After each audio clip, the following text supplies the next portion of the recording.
Hello pong muli mga kababayan, kamusta po ang lahat? Magandang umaga po, tanghali, hapon, gabi, madaling araw po sa atin lahat sa mansulok ng bansa o mundo tayo naroon. Naway ingatan po tayo at maingatan po mga kababayan. Ito po, komentuhan na po natin, umpisa na po natin mga kababayan. Yan, naglabas na naman po, talagang bine-brainwash po ang ating utak at kinukondisyon po ng mga survey company ang utak po ng mga Pilipino. Pero ang mga Pilipino hindi naman po tanga. Ilan-ilan na lang po o sinasabing silaw sa pera o sinasabing naniniwala pa ang mga Pilipino. Hindi naman po lahat. Tayo naman po, marunong naman po tayong magsuri at nakikita po natin ang ginagawa po nilang trabaho, lingkod bayan sa atin.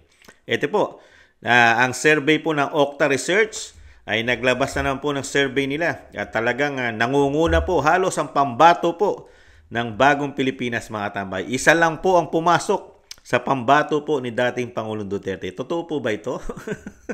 Isa lang si Senator Bongo lang ang pumasok po sa survey na Okta mga tambay. Unbelievable. Ngayon, paano masasabing si Senator Bongo lang pumasok diyan? Talagang wala po tayong si Kamanong never maniwala rito kasi taong bayan po magdidesisyon dito. Hindi po ang survey nila na ang seserveyin mo lang ay ilang piraso lang na Pilipino na hindi mo pa kilala at ayaw nila ibunyag. Sikreto pa ang mga sinervey nila. 1,000, 2,000, 5,000, mga kababayan, ibang klase. At hindi natin alam kung sino sinervey nila. Mga addict po ba? Mga drogista po ba? Drug lord? O mga sinasabi po mga corrupt na politiko ang mga sinervey nila? Hindi kaya. At siyempre, sa panahon po ng bagong Pilipinas, napakahirap pong paniwalaan ng survey. Hindi po katulad ng dating Pangulong Duterte. Makikita mo, yung survey ay paniniwalaan mo kasi sa nakikita mo trabaho, yung tinatrabaho ng administrasyon. Ngayon, ano ang tinatrabaho ng administrasyon sa atin para paniwalaan mo itong mga survey na nangunguna ang pambato ng administrasyon? Saan po ba tayo dinala? Sa napakaraming issue ng perang korupsyon. May usapin pa nga. Nasa Korte Suprema na usapin ng 2025 national budget, yung ginawa nilang BICAM, mga blanco, na siningitan daw po nila di umano ng 241 billion. Nakakataas po ng survey nila yan. At yung usapin din po sa Korte Suprema, yung usapin din po na ginawa po nila sa pera natin, sa PhilHealth, na hindi bababa sa 89 billion. Nakuha na po nila 60 billion. Nakakataas din po ng survey nila yan. Ganun po katindi ang Okta mag-research mga tambay. Ang pambato ng bagong Pilipinas ay pasok 11 mga kababayan at napakarami pang issue ng pera na dapat pong ipaliwanag. Walang investigasyon. Pero pagdating sa survey, tanging ang bagong Pilipinas lamang ang nangunguna. Pero hindi naman po tanga ang mga Pilipino mga kababayan. Yung sinasabi ko nga, paano mo masasabihin na hindi papasok? Galit na nga sa kanila mga Pilipino. Di ba? Sa administrasyon, puro pangako, puro promises. Tapos lumaganap ang droga sa ating krimen, korupsyon, kahirapan, napakatataas na bilihin. Nangako ka nga lang ng bigas, 3 taon na, bigas na nga lang, hindi mo matupad Tapos ngayon mangangako ka na naman, tapos pagdating sa survey, nangunguna pa kayo. Unbelievable. Iglesia na nga lang ni Kristo, makukuha nyo pa ba boto ng Iglesia ni Kristo? Itong mga politiko na ito, malabo na ito sa sabaw ng pusit. Itong mga politiko na ito. At malabo na makuha ni Pangulong Marcos ang suporta ng Iglesia ni Kristo. At lalong-lalo ang suporta ng kingdom ni Kibuloy. Paano makukuha ngayon ang suporta ng kingdom ni Kibuloy? Mga kababayan, ilang milyon yan. Tapos sasabihin mo, mahina. At wala pa dyan ang suporta ng Mindanao, Bisaya, at lalong-lalo ang mga OFW. Sige nga, para sabihin nyo na 11 pasok sa inyo, isa lang ang sa dating Pangulong Duterte, si Senator Bongo lang. Ibang klase kayo. Ibang klase kayo. Survey na paghahalata kayo, Okta. Mukhang magkano kaya ang usapan? Di kaya? Nagtatanong lang po, magkano kaya? Ito po, pakinggan po natin ang balita. Muling nanguna sa survey ng senatorial candidates ang magkapatid na sina CIS Party List Representative Erwin Tulfo na sinundan ng media personality na si Ben Tulfo. Base sa resulta ng pinakabagong senatorial survey ng Octa Research Group, nangunguna si Congressman Erwin Tulfo sa napupusuang senador ng publiko para sa darating na May 2025 midterm elections. Mapangalawa sa listahan ang kanyang kapatid na si Ben Tulfo, habang sinusundan naman ito ni Senador Bongo, dating Senate President Tito Soto, Senador Bong Revilla Jr. at TV host na si Willie Revillame at dating Senador Panfilo Lacson. Kasama rin sa top 12 ng survey sina Senator Pia Cayetano, former Senator Manny Pacquiao, presidential sister na si Senator Amy Marcos, Senator Lito Lapid at dating DILG Secretary Benhar Abalos. Ayun din sina Senator Francis Tolentino, Makati City Mayor Abby Binay, Las Piñas Representative Camille Villar at Senator Ronald Bato de la Rosa. Ayon sa Octa Research, sinagawa ang survey mula January 25 hanggang 31 mula sa 1,200 na respondents. Nakita niyo katarantaduhan yun? 1,200 magpipresenta sa ating mga Pilipino. Tumanda na nga si Kamanong. Tumanda na si Kamanong. Wala akong na-experience na may nag-survey sa akin na kahit anong kumpanya ng survey, katulad ng Octa. 1,200, mga tambay. At syempre po, i-correct lang po natin, mga tambay, si Rapi Tulfo. Rapi Tulfo ba ito? O si Ben Tulfo ay hindi po ito hindi po ito kandidato ng Bagong Pilipinas. Si Ben Tulfo, mga tambay. I think independent po yata ito. Tulfo. Si Rapi Tulfo po si Erwin Tulfo po, mga tambay. At nakapasok din po pala si Willie Revillame, mga tambay. At syempre po, sila Senator Bato ay alanganin pa po, mga tambay. Ang Senator Bato, mga tambay. At wala pong nakapasok halos dito sa sinasabing kila Attorney Vic at kila Attorney Bondok at kila Attorney Marcoleta, Congressman Marcoleta, mga tambay. Tingnan nyo po, ganun po sila katindi. 1,200 ang sinervey nila sa buong Pilipinas, mga tambay. Ibang klase. Sa pamilya nga lang ni Kamanong 1,000 mahigit hindi mananalo tong mga senador na ito Sa pamilya pa lang ni Kamanong. Pambihirang mga tao ito. Dadaanin ka sa survey ng Octa, ang magre-representa na sa buong Pilipinas, sa buong botante ng ating bansa. 1,200 lang, paniniwalain ka na napupusuan daw natin. Napupusuan po ba natin si Erwin Tulfo, nangunguna pa, si Sylvester? Si Sylvester na sanay mameke ng kanyang pangalan, ng kanyang identity para lang maging American citizen. Ibang klase po. Yan po ba ipagkakatiwalaan natin? Di lalo-lalo na sa pera natin. Mapagkakatiwalaan po ba natin maglingkod ang ganitong sanay sa kagaguhan at katarantaduhan yata? Di umano. Lalo na pag-ahawakan mo ito ng trilyon-trilyon sa Senado. Yung issue nga lang na sinasabi nga natin na napakaraming korupsyon, hindi nga niya niimbestigahan Congressman siya Hindi niya inupuan ang mga pinapuputok pong issue, lalo sa PhilHealth. Hindi niya inuupuan ito. Walang investigasyon dito. At ang flood control, hindi niya inuupuan ito ni Congressman Erwin. Wala pong mga investigasyon. At lalo-lalo na ang 2025 national budget natin. Wala silang investigasyon rito, si Congressman Erwin. Si Congressman Sylvester pala, mga tambay. Pag nasa Amerika, si Congressman Erwin, Sylvester, pag nasa Amerika siya. Pero pag nasa Pilipinas, Erwin. At si Ben Tulfo, mga tambay, nakita naman po natin, pag nagiging politiko ang mga Tulfo, nagiging pipi, bingi na po yata pagdating po sa issue, lalong-lalo po sa korupsyon ng bansa. Di ba? Nakita po natin, yung isumbong mo sa Tulfo na senador, si Rapi Tulfo, natahimik, natameme. Isa nga lang yung sinasabing kapakipakinabang sana natin na matuklasan kung ano nangyaring korupsyon o anomalya sa loto. Nawala na po ang loto, tinangay na po ng bagyo't baha si Rapi Tulfo. Pero pagdating po sa programa niya, nung hindi pa po siya senador, ubod po ng angas ang mga Tulfo. Ubod po ng angas.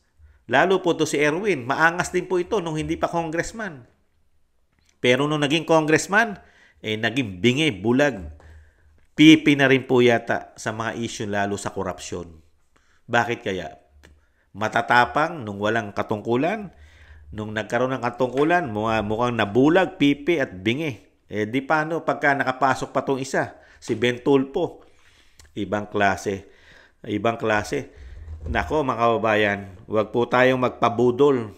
Binudol na nga tayo ng pamilya Marcos, lalong-lalo ang Vice President, nabudol. Tapos binubudol na naman tayo ng mga survey company. Huwag naman tayo pumayag. Hindi naman tayo tangat bobo. Na yung ginawa sa ating pambubudol, hindi na po dapat mapangalawahan pa. Mga kababayan, isip-isip po tayo. Ito pong mga kandidato na ito ay hindi na po ito katiwa-tiwala. Mga naglingkod na po ito, mga katambay. At ito po ay mga naglilingkod na. Meron pa po rito mga active, katulad po ni Erwin Tulfo, ni si Sylvester. Sa Amerika, Sylvester. Sa Pilipinas, Erwin. Ayan po, katulad nila Pacquiao, sila Tito Soto, Pia Cayetano, Pampilo Lacson, Ben-Hur Abalos, Bong Revilla, Lito Lapid, ito si Abby Binay, Francis Tolentino. Mga kababayan, nakita niyo po, mga talagang tinubuan na ugat, karamihan dito ay puro politiko. Ang kailangan po natin yung makapagpapabago po ng ating bansa dahil nasubukan na po natin itong mga ito. Huwag po tayong maniwala sa mga survey. Sa panahon po ng bagong Pilipinas, na laganap po na ang issue ng korupsyon. Laganap ang issue ng korupsyon. Huwag po tayong maniwala dahil nagagamit po ang pera po yata ng ating bansa. Ang pera ng mga Pilipino ay nagagamit sa lahat po yata na pwedeng paggamitan. Baka kasama yata, di umano, pati itong survey company na ito ay nakikinabang din po yata para sa kanilang sinesurvey na meron yatang pinapaboran. Di kaya? Nagtatanong lang si Kamanong. Huwag po tayong basta-basta at huwag na po tayong magpaloko sa mga survey company. May tamang survey na dapat mong paniwalaan pero sa bagong Pilipinas, paano paniniwalaan ng mga survey? Wala namang ginawang magandang performance sa iyo ang pamahalaan. 3 taon dinala ka sa laganap na korupsyon, laganap na krimen, laganap na droga, kahirapan, kawalan ng trabaho. Pagdating sa survey, puro pambato nila ang nangunguna. Anong katarantaduhan yan? Di ba? Ginagawa tayong bobo, tangat. Si Raulo na itong survey company nito. Di ba ang klase itong Okta na ito? Okta Research. Di ba? Unbelievable. Puro corruption ng issue. Tapos nangunguna kayo. Tapos ay may issue pa ng droga. Yung inyong puno, may issue ng droga na takot magpa-drug test na Ponikel. Polikel drug test. Yung hair Polikel drug test. Takot na takot. Pambihirang buhay Takot na takot tapos ay nangunguna sa survey. Tapos ang ipagmamalaki mo sa mga Pilipino, mga botante, 1,200 yung sinurvey mo. Mga OFW nga lang kakain ka na ng alikabok Tapos halos isa lang ang pinapasok mo. Si Senator Bato nasa alanganin pa, nasa 12 pababa pa siya. Samantalang si Senator Golang halos pumasok sa survey nila, ibang klase. Yun nga yung sinasabi ko nga, ibabalik ko lang. Iglesia ni Cristo. Makukuha nyo po ba yan? At lalong-lalo na ang mga miyembro ni Kibuloy, ni Pastor Kibuloy. Sige nga. At sa tingin nyo, makukuha nyo ang mga OFW para iboto kayo. Sige nga, ang administrasyon natin ngayon, malabo kayo sa sabaw ng puset. At lalong-lalo na makuha nyo Mindanao. At lalong-lalo na makuha nyo rin ang Bisaya. Ang makukuha nyo lang sa Mindanao, mga politiko. Hindi ang majority ng botante, taong bayan, real talk. Ang kaya nyo lang kunin, na kayang nyo lang bumoto sa inyo, yung mga kapwa nyo politiko na sinasabi ng Pangulong Marcos na magmula sa ground, meron daw kayong pambato, magmula sa agawad hanggang kapitan, hanggang senador, kumpleto raw ko kayo. Yun, baka makuha nyo yung boto. Pero never nyo makuha ang boto ng majority ng mga Pilipino na nag-iisip, na matino ang pag-iisip, hindi gago, hindi drugista, hindi addict, at hindi nagpapabayad sa pera din namin. Di ba? Ganun lang po yun Tapos itong survey company, pagtitiwalaan mo ngayon, mapagkakatiwalaan mo lang ang survey company na pumapabor sa kanila kung maganda ang performance nung puno. Ano po ba performance ng puno? Napakalaking issue na hindi maipaliwanag. Buti nga, nadala na sa Supreme Court ang usapin ng 2025 national budget na napakaraming blanco. Issue yan eh. At yung PhilHealth natin, usapin na rin po ron. Di po ba? Puro pera. Kaya kailangan imbestigahan ito eh. Dapat imbestigahan din po ang mga survey company natin, itong mga research survey natin, at tulad ng Okta, yung mga SWS, yung Pulse Asia, at kung ano-ano pa, may mga tanghiri pa nila. Dapat imbestigahan po yan, mga kababayan, para malaman po natin ang facts. Kung talagang sinesurvey nila ay makatotohanan. Sisurvey ka ng 1,200, ipipresenta mo sa mga Pilipino na majority ng Pilipino ito ang malaki ang tsansang mananalo. Hindot nila.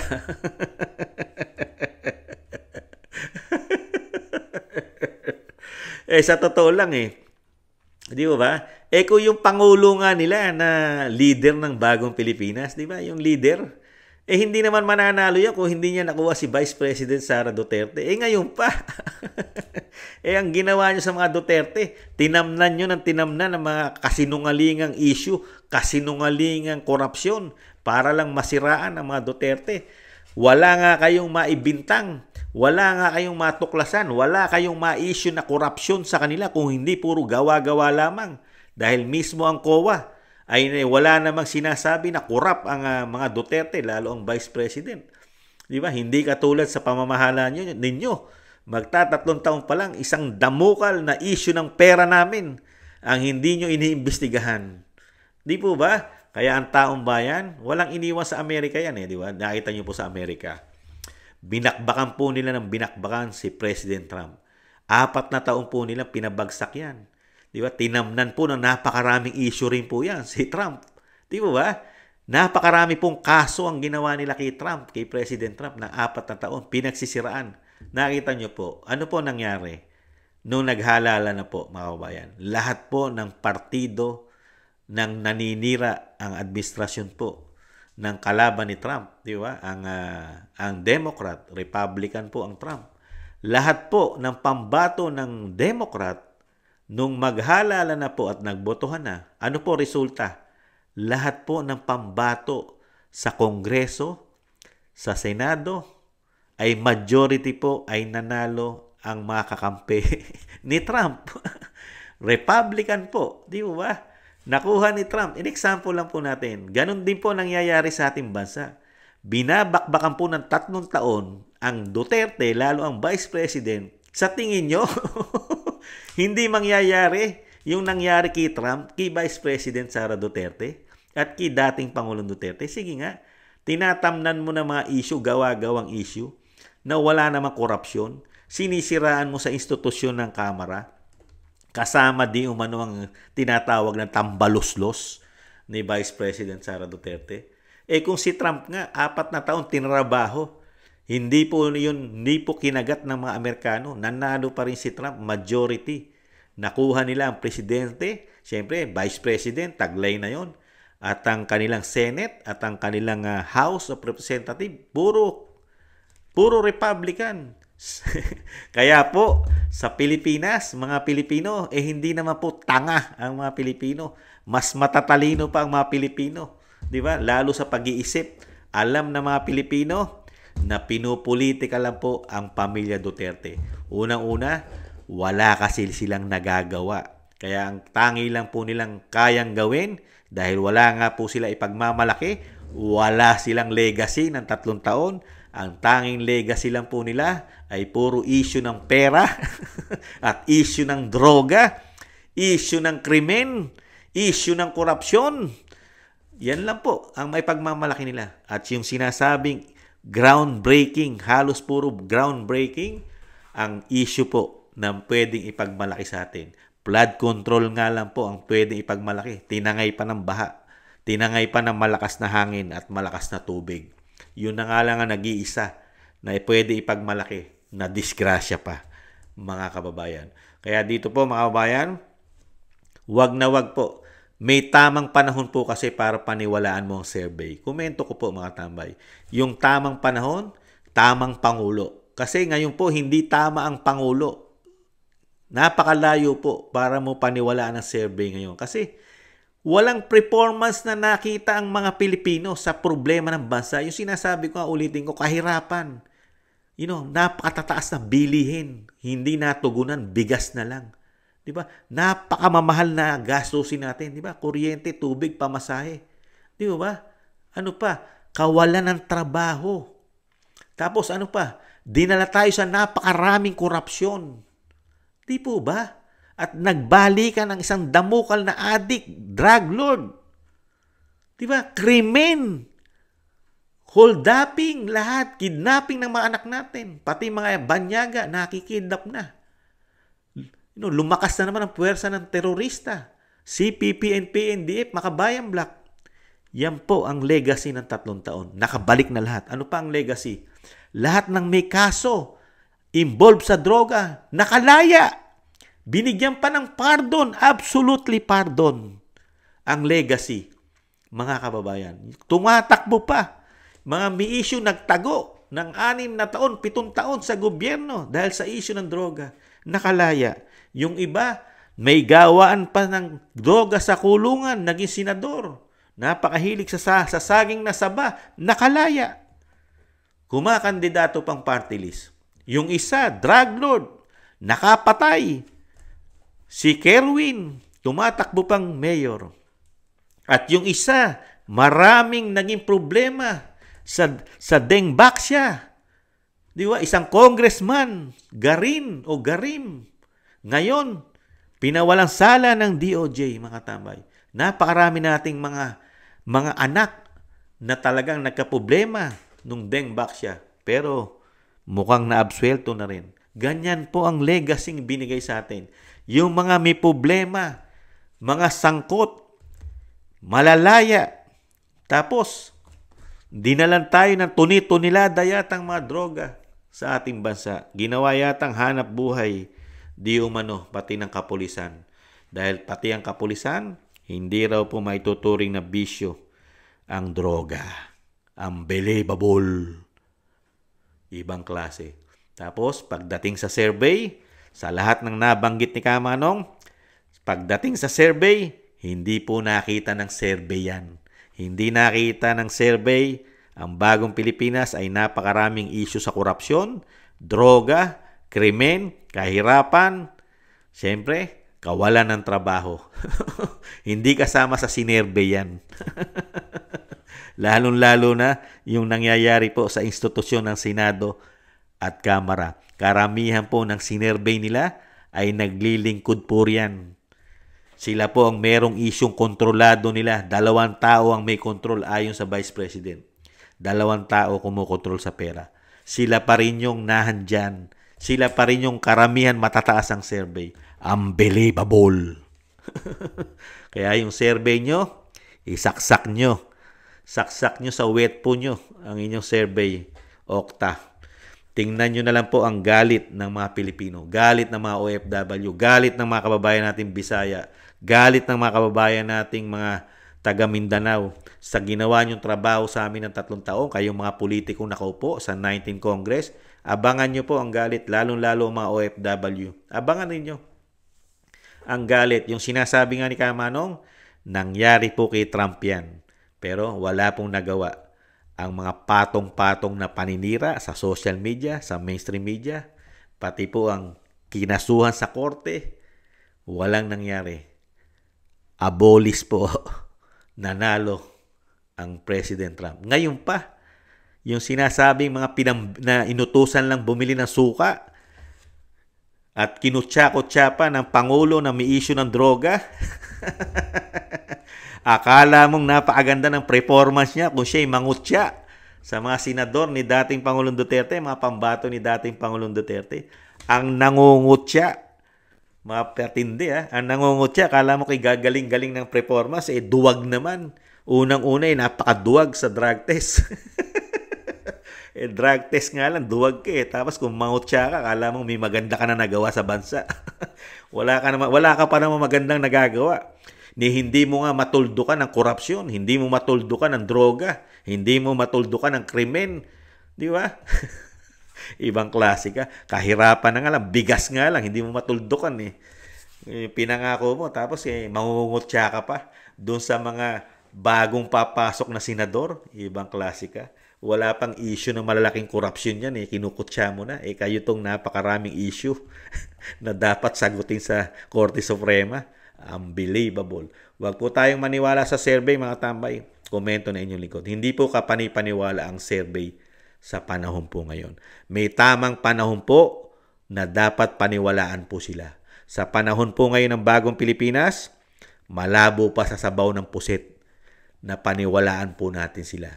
Sinabi ko na po ang reason kung bakit po hindi sila dapat paniwalaan. Makikita po yan sa performance ng leader, mga kababayan. Maraming salamat po sa gusto po ng Tambayang Makabayan sa YouTube at TikTok. At ganoon din po sa mga nagko-comment, like, share, and subscribe. Ingatan nawa po mga tambay. Maging matalino, gamitin ang ballpen sa tamang politiko. Salamat po. Bye-bye. Paalam.